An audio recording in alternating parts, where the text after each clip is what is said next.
我对面这是不是叙利亚的难民营呢？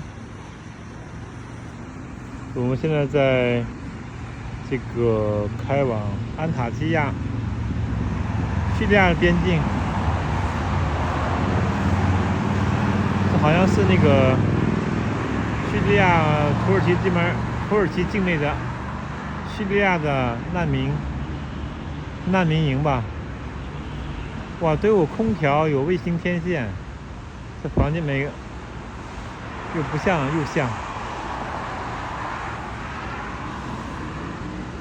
今天是2025年2月16号，我们现在开往叙利亚的边境，